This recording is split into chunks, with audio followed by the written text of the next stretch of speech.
8% of GDP. Our goal in national health policy is to reach by 2.5% of GDP. The health outlay in right-hand lower corner has increased from current year 94,452 crores to 2,23,846 crores. There is a detail of this quantum jump in health and well-being sector, one of the foundational pillar of Union Health. The actual expenditure in 2019-20 was 86,259 crores, the bottom row in red color. The budget estimate was increased to 94,452 crores by providing additional funds for COVID management, which had increased next year comprehensively to 2,23,846. As you can see, this health and well-being being a comprehensive holistic approach, the Department of Health and Family Welfare has increased to 71,269, Department of Health Research 2,663, Ministry of Ayush to provide the complementarity of traditional medicines 2,970 crores, and 35,000 crores specifically has been kept aside for provision of vaccinations. Department of Drinking Water and Sanitation has been provided a quantum jump to look into the preventive aspect of waterborne disease, 60,030 crores, nutrition 2,700 crores, 15 Finance Commission grants for water and sanitation 36,022 crores, and 15 Finance Commission grant for health sector for the local bodies 13,192 crores. Next. This is the trend in budgetary allocation for last 5 years. If you see the orange one is the actual expenditure, whatever we have been provided, we have been continuously investing into the health sector right from the preventive, promotive and curative aspect. This is the trend line of last 5 years expenditure. This is the flagship program which had been announced this year, a new flagship program, Pradhan Mantri Atmanirbhar Swasth Bharat Yojana. This strengthens the public health system for effective preparedness in response to such pandemics which we are continuously witnessing. The objective of this PMASBY is very comprehensive, to develop and strengthen health systems across continuum of care to meet challenges of current and future pandemics, to expand and build IT-enabled disease surveillance systems, to strengthen pandemic research, multi-sectoral national institutions, and a regional platform for One Health to supplement the needs for emergency response for COVID.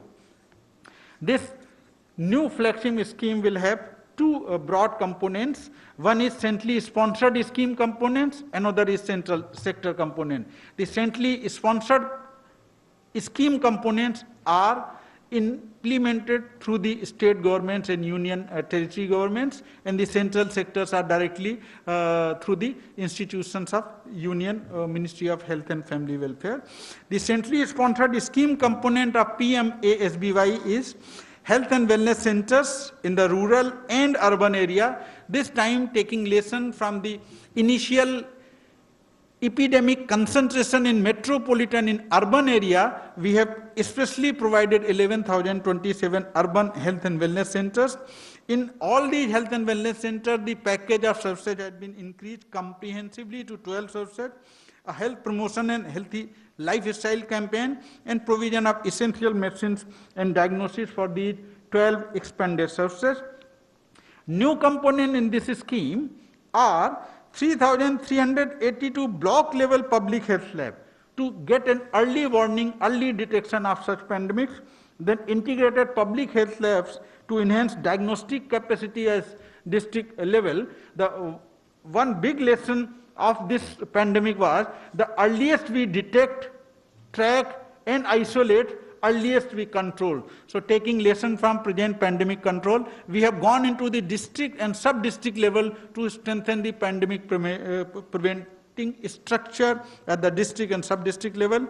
The integrated public health labs to enhance diagnostic capacities in all the districts, so that nothing should be referred from there to NIV Pune or the regional institute. So essence of diagnosis is the crux in pandemic control, to take care of the timeliness of earliest detection, we are providing this new component of integrated public health labs in all districts, and a critical care hospital blocks in 602 major districts for health system preparedness. As we know, in less than 2% cases, there was a requirement for critical care, for ventilator support and intensive clinical monitoring, for which currently our district hospital were not fully equipped in terms of technology or technical manpower to take lesson from that critical care need for a critical care setup at the district level. We are providing critical care hospital blocks at 602 major districts.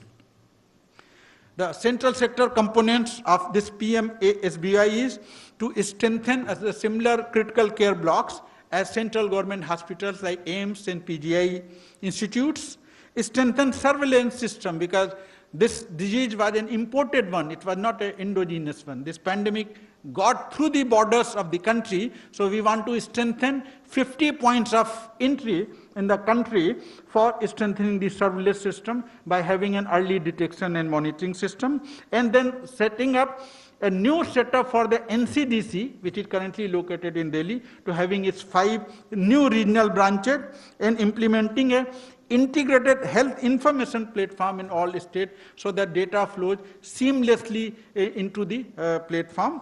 We are strengthening 50 major points of entry, a pandemic preparedness and health emergency response so that early detection and early treatment, to self-contained cutting-edge container-based mobile hospitals to provide emergency medical services, 15 health emergency operation centers, something like a control room to coordinate response during the health emergency.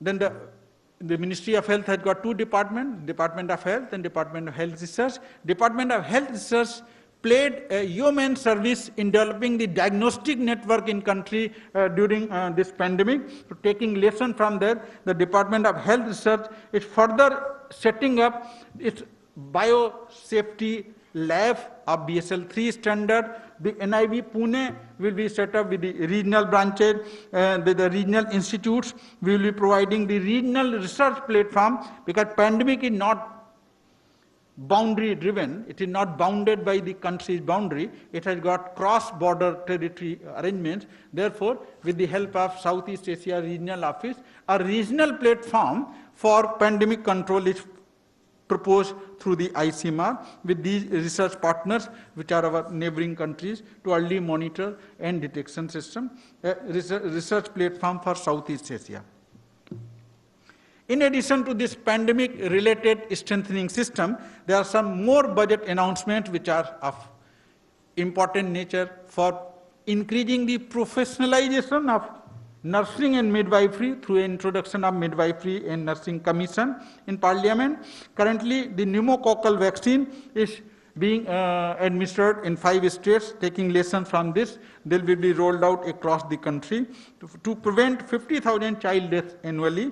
And as I said in opening remarks, 35,000 crores for COVID-19 vaccine has been exclusively prepared. And there is a different allocation of funds and expenditures toward COVID-19 pandemic, specifically by the Union Health Ministry, because the only lesson which will carry forward in future from 2020 is health is wealth, whether economically or literally or figuratively. So towards that end of health is wealth, there is the allocation of expenditure which we provided in the 2021 revised budgets, 11,756 crores through the emergency response package, through the central procurement of supplies and materials, National Center for Disease Control, and vaccination of health and frontline workers. And as I said, we have actually taken the movement of Atmanirbharta in health sector to its extreme, right from the diagnostic capability to the capability for PPE and other instrumentations. The Atmanirbharta in diagnosis of COVID-19 under the leadership ICMR is phenomenal. If you can see the upper right side graph, how it has increased our case detection capability through the enhancement of the laboratory network. Today, there are 2,376 laboratories operating in the country, and we have performed 20.47 crore testing till date. This shows how can we scale up when the challenge of pandemic was there. Thank you.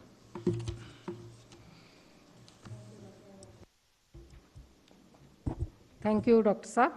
Now may I request Secretary, Ministry of Health and Family Welfare, Rajesh Bhushan sir, to give remarks on positioning of health and well-being in the union budget. Thank you, sir. नमस्कार। इस अवसर पर union budget के केवल एक सब theme पर मैं आप लोगों का विशेष रूप से ध्यान आकृष्ट करना चाहूँगा।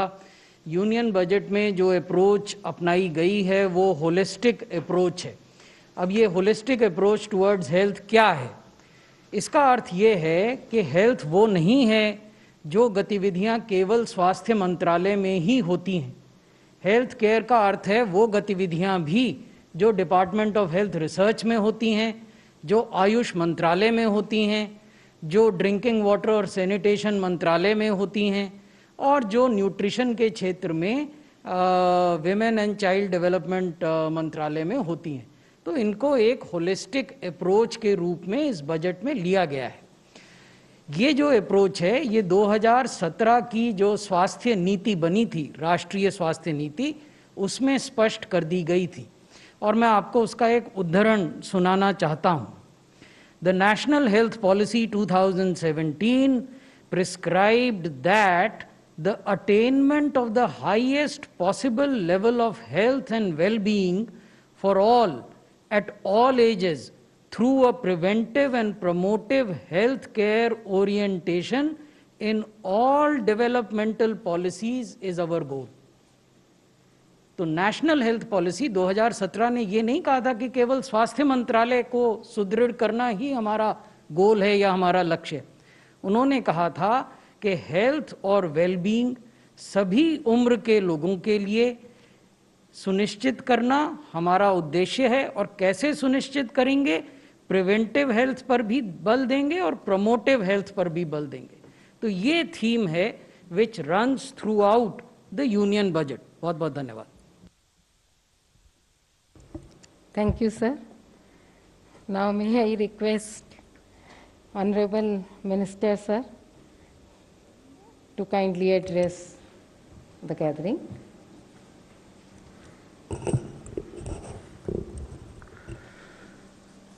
दोस्तों, मेडिकल स्टूडेंट बनने से लेकर और आज की यात्रा में ये हेल्थ सेक्टर में काम करते हुए पांचवा एक प्रकार से दशक है। 70 के दशक में मेडिकल कॉलेज में प्रवेश किया था और 2021 में पांचवें दशक के भी एक प्रकार से अंतिम चरण की तरफ हम हैं और पूरे ज़िंदगी हेल्थ के संदर्भ में ये पैशन रहा कि हेल्थ को देश में सरकारों की कार्यप्रणाली में अधिकतम प्राथमिकता मिलनी चाहिए। और वो प्राथमिकता खाली बजट का एस्पेक्ट तो रहा ही है कि जीडीपी का मैक्सिमम अंश, सिग्निफिकेंट अंश हेल्थ को मिले, लेकिन हमेशा से मैं ये कहता रहा हूँ कि हेल्थ में जो प्रिवेंशन है, पॉजिटिव हेल्थ है, प्रमोटिव हेल्थ है, इसका बहुत बड़ा महत्वपूर्ण योगदान है। और इसमें भी जो होलिस्टिक हेल्थ का कंसेप्ट है, इसको एक जन आंदोलन के रूप में विकसित होना चाहिए। ये सोशल मूवमेंट बनना चाहिए।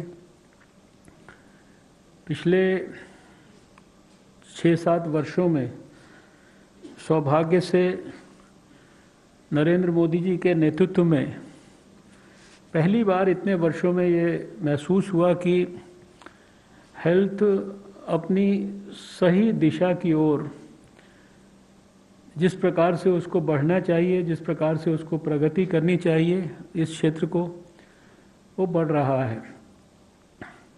2017 की नेशनल हेल्थ पॉलिसी में भी बहुत सारी महत्वपूर्ण बातें नवीन बातें, इनोवेटिव बातें, एम्बिशियस बातें कही गई और उसके अनुरूप ये यात्रा आगे बढ़ रही थी। और उसी के बीच में ये 2020 में कोविड आया और इस कोविड ने तो शायद जो देश की हेल्थ के क्षेत्र की जो छुपी हुई प्रतिभा थी या जो योग्यता थी या जो पोटेंशियल था, उसको एक प्रकार से उभार दिया। ये जो अभी विस्तार से वर्णन किया गया, ये बजट के आंकड़ों का, इतने % इंक्रीज का, हेल्थ के साथ साथ इसको कंपोजिट तरीके से सैनिटेशन के इश्यूज़ को, वाटर के इशू को, न्यूट्रिशन के इश्यूज़ को, इन सबको एक व्यापक दृष्टिकोण से देखने के संदर्भ में वो तो हमने देखा ही है और वो सब आंकड़ों को मैं रिपीट नहीं करना चाहता। लेकिन पूरे कोविड में हमने ये देखा कि देश किस प्रकार से एडवर्सिटी के अंदर भी किस प्रकार से वो उस चैलेंज को अपॉर्चुनिटी में परिवर्तित करके हेल्थ के क्षेत्र में उसने अपने पोटेंशियल को देश और दुनिया के सामने प्रस्तुत किया। हमने देखा कि किस प्रकार से एक लेबॉर्ट्री से 2500 लेबॉर्ट्रीज तक हम पहुँचे। हमने देखा कि हम देखते ही देखते जब क्राइसिस था तो PPE kits, N95 mask, ventilators, diagnostic kits, इनको विदेशों से लाने के बारे में और बहुत ज़्यादा उस समय कॉस्ट होती थी क्योंकि उस समय था लोगों को उनके प्राण की रक्षा को करना प्राथमिकता थी। लेकिन ये देखते ही देखते हमने देखा कि ये सारी चीज़ें आत्मनिर्भरता में परिवर्तित हो गई। हमने देखते ही देखते ये सब चीज़ें देखी कि किस प्रकार से हमारा ICMR उसने दुनिया में सबसे पहले शायद शुरुआती देशों में वायरस को आइसोलेट कर दिया। जब म्यूटेशन आया उस म्यूटेशन को भी आइसोलेट कर दिया। जीनोम सीक्वेंसिंग अभी ज़्यादा चर्चा के अंदर आई, लेकिन जीनोम सीक्वेंसिंग तो हमारे लेबॉर्ट्रीज़ में और ICMR में तो मई जून के महीने के अंदर जो है होनी शुरू हो गई थी। और जिस प्रकार से देखते ही देखते शायद हमने देखा कि शायद इतिहास में सबसे कम समय के अंदर अगर कोई वैक्सीन्स का डेवलपमेंट का प्रोसेस सक्सेसफुली, कई बीमारियों के बारे में तो मैं देख रहा हूँ कि वैक्सीन्स की रिसर्च, जब मैं दिल्ली में 25 साल पहले स्वास्थ्य मंत्री था तब भी रिसर्च चल रही थी, आज भी रिसर्च चल रही है। लेकिन ये पहला बार एक प्रकार से वी फील फॉर्चुनेट कि we have seen this day. Unfortunately ये कोविड के कारण जो त्रासदी हुई है वो तो दुर्भाग्यपूर्ण है, उसको तो उसके दुख को और कष्ट को और जो कुछ हम लोगों ने उसमें खोया वो तो भूला नहीं जा सकता।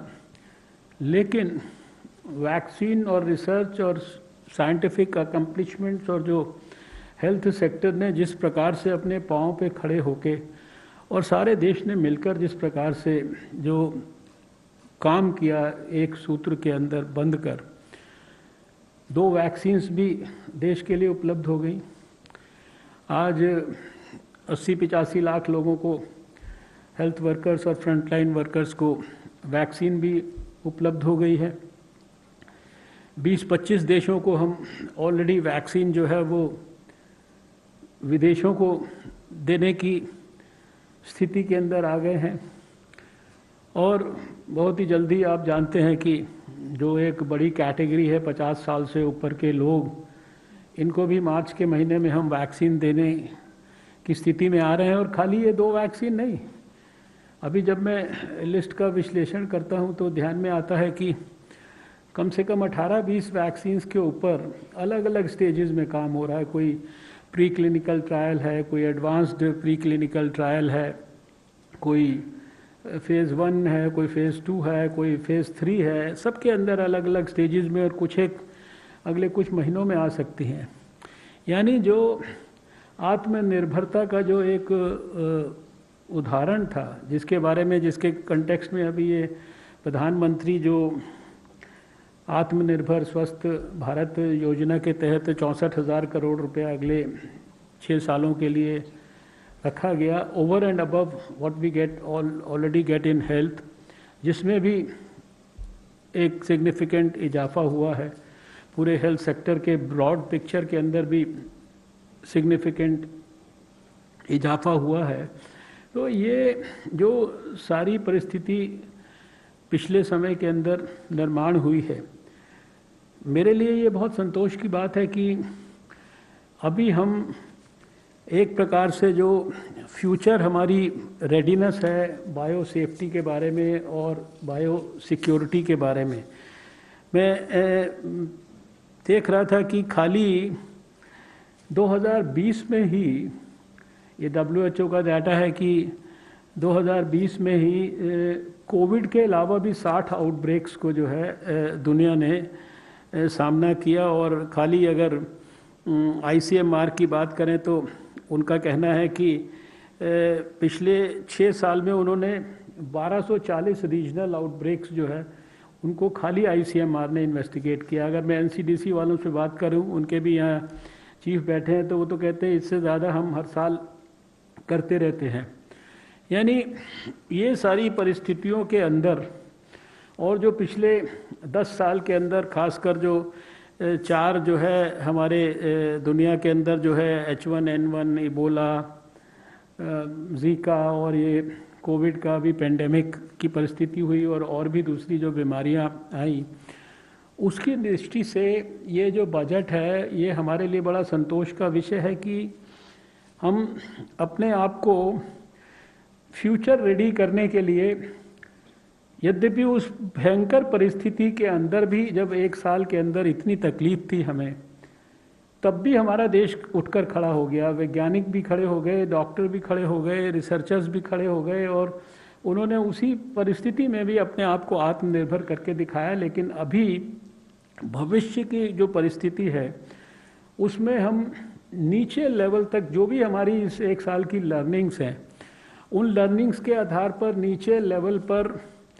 प्रिवेंशन की दृष्टि से, सर्वेलेंस की दृष्टि से, वहाँ पर जो कोई क्रिटिकल केसेस होते हैं उनके ट्रीटमेंट की दृष्टि से, ब्लॉक लेवल पर डायग्नोस्टिक कैपेबिलिटीज़ विकसित करने की दृष्टि से इस कोविड में ध्यान में आया कि जो हमारा ये जो वायरस का स्वैब टेस्ट है, ये कुछ साल पहले तक अमेरिका के अंदर जाता था, 5-7 साल पहले CDC अटलांटा वगैरह में। और अभी इस कोविड में ध्यान में आया कि एक ही हमारे पास लेबॉर्ट्री है NIV पुणे, जहाँ की हम ये वायरस को आइसोलेट कर पा रहे हैं, या जहाँ पर ये जो डायग्नोस्टिक किट्स और दूसरी चीज़ें हैं इनके वैलिडेशन का काम हो सकता है, या उससे संबंधित जितने भी पक्ष हैं उनकी हैंडलिंग हो सकती है। तो अभी आगे की फ्यूचर रेडीनेस की दृष्टि से जो एक बड़ा पिक्चर बनाया गया है और जिसके लिए हम इस समय प्रधानमंत्री जी को और अपने वित्त मंत्री जी को हृदय की गहराइयों से धन्यवाद करना चाहते हैं कि उन्होंने जो विज़न हमारे मंत्रालय के सभी साथियों ने आने वाले समय के लिए प्रस्तुत किया, उसको स्वीकार किया। आज चाहे वो नेशनल इंस्टीट्यूट ऑफ वायरोलॉजी हो, उसके लिए सारे देश के अंदर रीजनल स्तर पर उसी तरह के इंस्टीट्यूशंस का क्रिएट करना हो, चाहे फिर बायो सेफ्टी जो BSL लैब्स हो, BSL 3 लैब्स हो, या इसी प्रकार से NCDC के जो BSL लैब्स हैं, या उनके जो रीजनल सारे देश में सेंटर्स हैं, ब्लॉक लेवल पर क्रिटिकल केयर के, डायग्नोस्टिक के, वो सारे विस्तार से आपको सारी की सारी चीज़ें यहाँ पर प्रस्तुत की गई हैं। तो मैं इतना कहना चाहूँगा कि ये बजट हमारे सबके लिए और हेल्थ सेक्टर के लिए हमें बहुत ज़्यादा आनंद भी है, संतोष भी है, और हमें इस बात का विश्वास है कि जो अभी आप जानते हैं कि जब देश और दुनिया को कल्पना नहीं थी, अंदाज़ा नहीं था कि कोविड जैसी त्रासदी हमको परेशान कर सकती है। अभी तो 1 साल से ऊपर हो गया और आज हम देखते हैं कि 1,09,16,589 लोग कोविड से ग्रस्त हुए और इन 1,09,00,000 में से 1,06,21,220 ठीक होकर घर चले गए हैं। कितनी बड़ी बड़ी फिगर्स होती थी। हम 97.29% के रिकवरी रेट पर आज हैं। दुनिया का सबसे कम हमारा फैटेलिटी रेट 1.43% है। और आज मैं देख रहा था कि पिछले 7 दिन में देश के 188 डिस्ट्रिक्ट्स में कोई भी कोविड का केस नहीं हुआ। देश के 76 डिस्ट्रिक्ट्स में पिछले 28 दिन के अंदर कोई भी कोविड का केस नहीं हुआ। 34 डिस्ट्रिक्ट्स में कोई भी फ्रेश केस 14 दिन के अंदर नहीं हुआ और 21 डिस्ट्रिक्ट में कोई भी फ्रेश केस जो है वो 21 दिनों के अंदर नहीं हुआ। और जैसा हम सब ने देखा कि इस विषम परिस्थिति में भी 20 लाख से ऊपर कोविड के लिए डेडिकेटेड बेड्स देश ने क्रिएट किए, चाहे वो हेल्थ फैसिलिटीज़ के रूप में, चाहे कोविड केयर सेंटर्स के रूप में। 12,000 से ज़्यादा क्वारंटाइन सेंटर्स विकसित किए। टेस्ट टेस्ट टेस्ट, ये बात कान में पड़ती थी हम लोगों के हर टेलीविज़न चैनल के ऊपर टेस्ट टेस्ट टेस्ट, ये जो ज़ोर ज़ोर से ये आवाज़ सुनाई जाती थी। ये अप्रैल के महीने के अंदर तो उसी यात्रा में हमने देखा कि 10 लाख से ज़्यादा रोज़ के टेस्ट भारत ने करने शुरू कर दिए। बड़ी संख्या के अंदर N95 मास्क और PPE किट्स, इनके बारे में तो मेरे को व्यक्तिगत अनुभव है कि कई सारे स्टेट्स के अंदर थोड़े समय के बाद लोग कहते थे कि प्लीज़ स्टॉप, हमारे पर रखने के लिए जगह नहीं है। और भारत के अंदर रोज़ 5 लाख, हर रोज़ जो है डाटा सुबह से शाम तक चेंज होता था। 5 लाख हम PPE किट्स बनाना शुरू कर दिया था। वेंटिलेटर्स हमने बनाने शुरू कर दिए। हमारी साइंस लेबॉर्ट्रीज़ ने 150 से ज़्यादा देशों को हमने हाइड्रोक्सी क्लोरोक्वीन इस दौरान के अंदर आत्मनिर्भरता का इतना बड़ा परिचय देते हुए उसको एक्सपोर्ट किया। तो ये सारी जो परिस्थितियां देश ने मिलकर उनको सफलतापूर्वक अर्जित किया, इसके लिए मैं आज के इस अवसर पर आप सबका भी हृदय से धन्यवाद करता हूं, क्योंकि मैंने हमेशा ये माना कि जो हमारे हेल्थ बीट के विशेषकर जो रिपोर्टर्स थे वो सब भी किसी भी बड़े से बड़े कोविड वॉरियर से कम नहीं थे। हमारे बहुत सारे डॉक्टर्स, हमारे बहुत सारी नर्सेज, हमारे बहुत सारे अस्पतालों में काम करने वाले दूसरे जो उनके सहयोगी कर्मचारी थे, सैनिटेशन वाले, सिक्योरिटी वाले, हमारे बहुत सारे फ्रंटलाइन वर्कर्स, इन्होंने अपने प्राण गंवाए इस यात्रा के अंदर। हम में से सबको दो चार आपके बहुत सारे जर्नलिस्ट भाई बहन, बहुत अच्छे, मेरे अच्छे आत्मीय लोग, उनको मैंने देखा कि वो आज हमारे बीच में नहीं है। ग्राउंड ज़ीरो पर आप लोग भी लगातार काम करते रहे, देश का मनोबल ऊंचा करते रहे। टेलीविज़न चैनल्स जो है उसको कोविड के खिलाफ जंग के बारे में देश के लोगों को शिक्षित करते रहे, और उन सब चीज़ों का परिणाम यह हुआ कि आज बड़े गर्व से भारत दुनिया के सामने ये अपने दोनों पाँव पे खड़ा होकर कह पा रहा है कि हम ने विषम परिस्थितियों में भी कोविड के खिलाफ जो लड़ाई है उसको सफलतापूर्वक जीतने का प्रयास किया है। और जैसा मैं बार बार कहता हूं कि ऐसा लगता है कि शायद कोविड के खिलाफ जो जंग है उसका जो बिगनिंग ऑफ द एंड है वो शुरू हो गया है। बार बार एक बात हम लोग इस 1 साल में कहते रहे हैं, आज भी मैं दोहराना चाहता हूं, आपके माध्यम से दोहराना चाहता हूं कि ये जो बहुत सारे लोगों के मन में ये बात आई है कि अभी तो वैक्सीन भी आ गई है और कोविड के केसेस भी बहुत कम हो गए हैं और 4-6 महीने से लगातार स्थिति में नंबर्स के अंदर सुधार होता जा रहा है। इसलिए मास्क लगाओ या ना लगाओ, मास्क को घर में छोड़ के आओ, मास्क को गले पर लटका कर रखो, सोशल डिस्टेंस मेंटेन करके रखो या ना रखो, कोई फ़र्क नहीं पड़ेगा। अब तो वैक्सीन आई गई है। तो आप सबकी एक और बड़ी जिम्मेदारी है कि अभी लोगों को कोविड एप्रोप्रिएट बिहेवियर इसके संदर्भ में, जिसके संदर्भ में हमने सारे साल भर, चाहे वो टेलीफोन की कॉलर ट्यून के माध्यम से हो, चाहे वो प्रधानमंत्री जी के राष्ट्र के नाम संदेश के माध्यम से हो, चाहे वो यहाँ होने वाली 4 बजे की प्रेस कॉन्फ्रेंसिस के माध्यम से हमारे स्वास्थ्य अधिकारियों के द्वारा जो जानकारी दी गई है, हमने बार बार लोगों को रिमाइंड किया है। और उस रिमाइंडर में शायद अभी सबसे क्रूशियल टाइम आया है, क्योंकि इस समय जब चीज़ें कम हो रही हैं, लोगों को शायद ये गलतफहमी हो सकती है कि इसका इस्तेमाल अब उतना आवश्यक नहीं है। तो मैं चाहता हूँ कि आपके माध्यम से ये जो प्रिकॉशंस लेना है, जिसको पूरे 1 साल में सोशल वैक्सीन का नाम देता रहा, अभी भले ही सोशल वैक्सीन के साथ रियल वैक्सीन भी आ गई है। एक तरफ रियल वैक्सीन का इस्तेमाल करना है, एक तरफ इस सोशल वैक्सीन का भी इस्तेमाल करना है।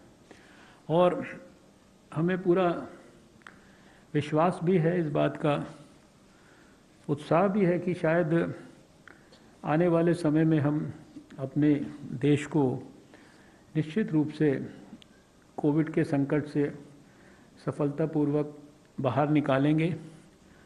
इस बजट के माध्यम से इस भविष्य की नींव रखने की कोशिश की गई है, जहां इस प्रकार की त्रासदी कभी भी भारत में आए, किसी भी बीमारी के माध्यम से आए, किसी भी वायरस के माध्यम से आए, तो हम उसको इस समय के अनुभव का इस्तेमाल करते हुए और बेहतर ढंग से फेस करने के लिए फ्यूचर रेडी हों। यही इस बार के बजट का बहुत बड़ा संदेश है। और हमने ये देखा है कि पिछले 6 साल में प्रधानमंत्री जी ने जो भी मूवमेंट्स लॉन्च किए, स्वच्छ भारत का मूवमेंट अगर आया या टॉयलेट्स देश के अंदर बने, और 1 साल में तो हमने ये देखा कि ये मास्क लगाने के कारण लगाया, तो मास्क हमने शायद कोविड के लिए था, लेकिन हमारे बहुत सारे और दूसरे इन्फेक्शंस जो ड्रॉपलेट के कारण स्प्रेड होते थे, उनके अंदर भी कमी आ गई। टॉयलेट्स के कारण जो हमारे फीमेल्स के लिए एक और आइडियल कॉन्ड्यूसिव अपनी उसको प्राइवेट लाइफ को हैंडल करने का एक मौका गांव-गांव मिला, उसके कारण भी कुछ जो बीमारियां उससे संबंधित थी उनके अंदर जो है हमें निश्चित रूप से डिक्लाइन देखने को मिल रहा है। तो ये सारा कुछ जो हो रहा है, ये स्वास्थ्य एक जन आंदोलन बने, जो हमारा वर्षों से एक सपना रहा है, उस दिशा में देश और समाज प्रगति कर रहा है। स्वास्थ्य के लिए इतनी बड़ी संख्या में देश के एनजीओज़ ने, हेल्थ वर्कर्स ने, इंटरनेशनल ऑर्गेनाइजेशंस ने, बहुत लोगों ने बहुत कुछ किया। जितने प्रकार के लोग तकलीफ़ में थे, उनको सही समय पर ट्रीटमेंट देने के लिए, सही समय पर उनके लिए भोजन उपलब्ध कराने के लिए, सही समय पर शेल्टर उपलब्ध कराने के लिए खाली सरकार नहीं, सारा देश खड़ा हो गया। और यही शायद सबका कर्तव्य था, यही शायद सबका धर्म था, यही शायद सबकी जिम्मेदारी थी। और उसी के कारण ये सारे के सारे जो नतीजे हमको देखने को मिले हैं। तो मैं आज के इस अवसर पर आपसे यही अपील करना चाहूँगा कि स्वास्थ्य को और ख़ासकर प्रिवेंटिव हेल्थ को, पॉजिटिव हेल्थ को, इसको हम कितना बड़ा आंदोलन आने वाले वर्षों में और बढ़ा सकते हैं, इस दिशा में कैसे आगे बढ़ सकते हैं, इसके लिए आप इसी प्रकार से सहयोग करते रहेंगे तो निश्चित रूप से हमें जो एक बहुत ही पुराना विश्व स्वास्थ्य संगठन का भी सपना है, पहले तो health for all by the year 2000 कहते थे, लेकिन मुझे विश्वास है कि हेल्थ फॉर ऑल का सपना अगर कभी भी साकार होगा दुनिया में, तो उसका मॉडल जो है वो भारत के अंदर विकसित होगा, भारत उसको डेवलप करके देगा। भारत का जो होलिस्टिक अप्रोच है, भारत का जो एंशिएंट मेडिकल विजडम है, भारत के अंदर जो दूसरी जितनी भी हेल्थ से जुड़ी हुई सुविधाएं हैं, जितनी भी सिस्टम्स हैं, ये सारे लोग मिलके जब होलिस्टिक तरीके से काम करेंगे तो शायद पूरे वर्ल्ड के लिए इम्यूलेट करने लायक जो मॉडल है वो भारत डेवलप करके देगा।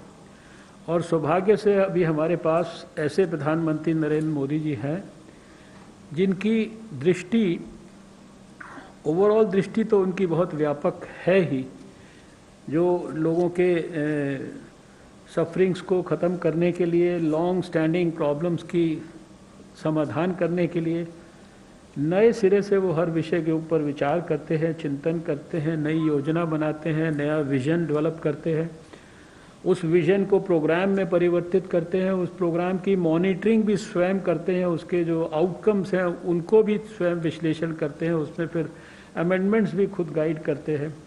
तो ऐसे समय पे जब इस प्रकार का नेतृत्व भारत के पास है, जिसका स्वास्थ्य के प्रति भी, एजुकेशन के प्रति भी बहुत ही, और विशेषकर साइंस के प्रति जो है बहुत ज़्यादा कमिटमेंट है, पैशन है, तो हमें लगता है कि आप सबके सहयोग से भारत बहुत तेज़ी से इन सब विषयों पर आगे बढ़ सकता है।